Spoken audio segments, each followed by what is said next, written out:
It's never too late to start a pension, and even a small pension is better than nothing. But starting a pension at 50 brings with it a unique set of questions, challenges, and opportunities. If you're watching this video because you're considering a pension at age 50 or above, then please take this as a sign to take action.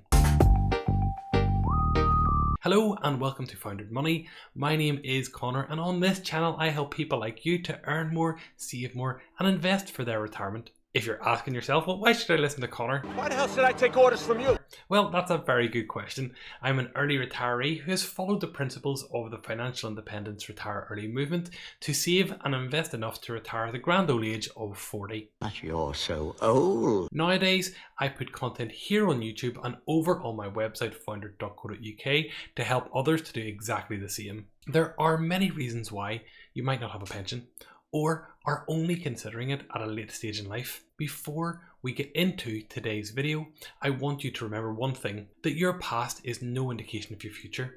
And if you want to, you can make significant changes to your own financial situation, starting right this second. While there are many benefits applicable to having a pension at any age, there are some unique benefits to starting a pension later on. Well, firstly, you've got the 25% tax-free lump sum. The closer you are to your state pension age, the less time you will have to wait to access your 25% tax-free lump sum. And it can make great financial sense to sacrifice investments elsewhere or to reduce your costs now so that you can maximise your pension contributions in the years running up to your pension age. Tax relief benefits. If you are starting a pension at age 50, then it is possible that you have potential for higher contributions due to an increased income. With a high income, any money you put towards your pension from this income will be free of taxation and can reduce your income tax burden. With the recent changes in the UK pensions, you can now save and invest up to £60,000 per year in your pension, which would shelter a significant percentage of most people's income from tax. Compounding growth. The best time to plant a tree was 20 years ago.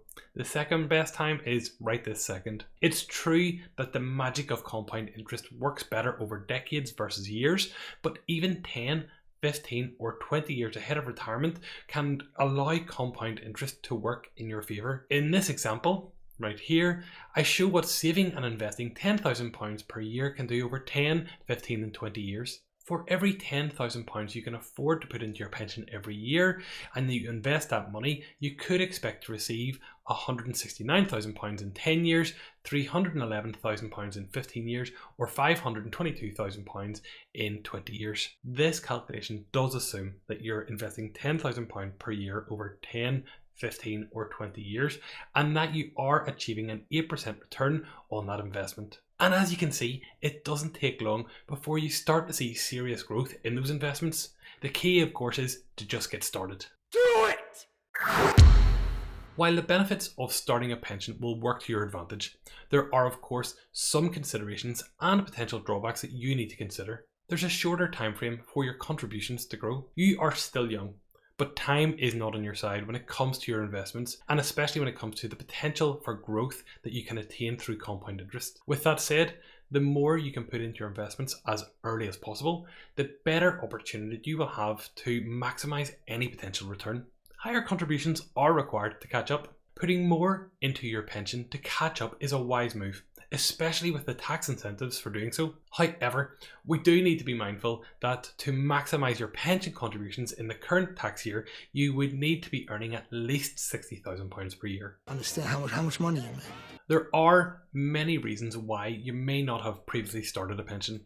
You may have been self-employed and just chosen to forgo contributions. You might not have taken a workplace pension, even if it was available, or you may not have been in employment. It therefore may be the case that starting a pension now and maxing out contributions just could be out of your reach. If that is the case though, it is still always great advice to maximise your pension contributions now up to a level that you can afford, especially if you're gaining an employer match for doing so. There's a big risk of investment losses. Investing is not without risks.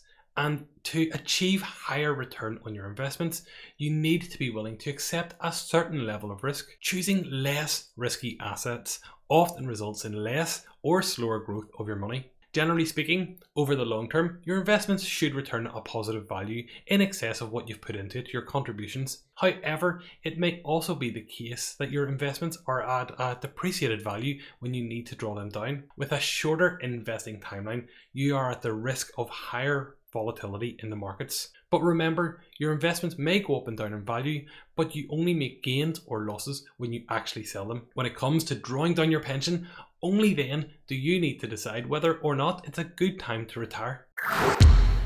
Personal financial goals and circumstances. Well, the decision to start a pension at age 50 highly depends on your personal financial goals and your circumstances. Some of you watching this video will be unemployed, or you'll be working part-time in lower income jobs. With that in mind, the financial decision to save for retirement would significantly affect your current quality of life. It still would make sense to start a pension. However, you may have other considerations that you need to address first. These could be paying down any debt you have or saving an emergency fund. Anyone starting a pension will ultimately have to sacrifice some of the money that they would have spent now for their future goals. It is important, however, to take care of your current self, so please do decide what's best for you in your personal circumstances. If you are in debt, I highly recommend you check out my other videos here on the channel, as I do cover getting out of debt and staying out of debt in great depth. Retirement goals and lifestyle expectations. I have met many people who in retirement want to live a relatively modest and simple life. It's absolutely fine to do so. On the other side of the spectrum, I have met people who want all the extravagance that they can afford, and that is also fine. See, in this world, there's two kinds of people, my friend. Most people, however, are looking to maintain a similar quality of life in their retirement to what they had when they were in the working world. To understand how much you need to save for retirement, it's important to know how much your life costs by setting a budget currently and what this would mean for your retirement number. And how much is enough? The quick and easy way to calculate your retirement number is to take your current spending each year and to multiply this by 25. It's not 100% accurate, but it will give you a good indication on whether or not you need to reduce your spending or to save more for retirement. A pension isn't the only way to build wealth, and starting a pension at 50 is something you will need to consider carefully. Now I'm going to look at some of the alternatives that you may want to consider or you're already managing as part of your own financial planning. Investing in property or other assets. Apparently, property as an asset has created more millionaires than any other investment class. I can't find the source of that statement, but on the face of it, it does feel that this could indeed be true. At age 50, it's likely that you got onto the property ladder 2 or 3 decades ago, and since then, the average value of properties has increased significantly. Could the equity in your property now be released to fund your retirement goals? Or alternatively, you could consider purchasing or already have purchased a buy-to-let property or short-term rental. Each of these assets could of course be utilised in lieu of a pension to fund your retirement. Increasing contributions to other retirement accounts. Pensions are one of the most efficient ways to save for your retirement. However, they are not the only way. In fact, there are quite a number of people online who will argue against pensions. They do so because your pension funds and the withdrawal of these are always at the mercy of government changes, and we will see plenty of that in the next 10 years, I've no doubt. We have already recently seen changes in increasing of the pension age and the age at which we can access our pension, but what if the government decided to tax withdrawals differently in the future than they do now? And I'm pretty sure when I say this, it will be in their favour, not ours. And may the odds be ever in your favour. Whatever the reason for doing so, many people choose to invest for their retirement in other accounts, such as an ISA, an individual saving account. ISAs, unlike pensions, are funded from after-tax income, so you've already paid the tax on the money that you're saving or investing. However, the money invested in an ISA can grow or be withdrawn free of taxation, and it can also be withdrawn at any age. Delaying retirement by working a little bit longer or working part-time. Watching this video and working out your own retirement number, you might have realised that you don't have enough money to retire with the lifestyle that you want. It's not an ideal situation, but remember, there is still plenty of time to make changes that will positively affect your financial life. In addition, you may be entitled to the state pension at your defined state pension age. Recently, the state pension has increased in line with inflation at 10.1%, and what that meant was that those qualifying for a full new state pension will currently receive £203.85 per week. For many people, the state pension then provides security and stability in their retirement. Some people continue working even when getting the state pension or their private pension, and I was chatting with a group of people a few weeks back where a number of them were working part-time or lower income jobs to supplement their pensions. What was really nice to hear was that one of those gentlemen had made his hobby into a side hustle, and that covered the cost of the side hustle, but also then provided an additional, not a huge source, but an additional source of income.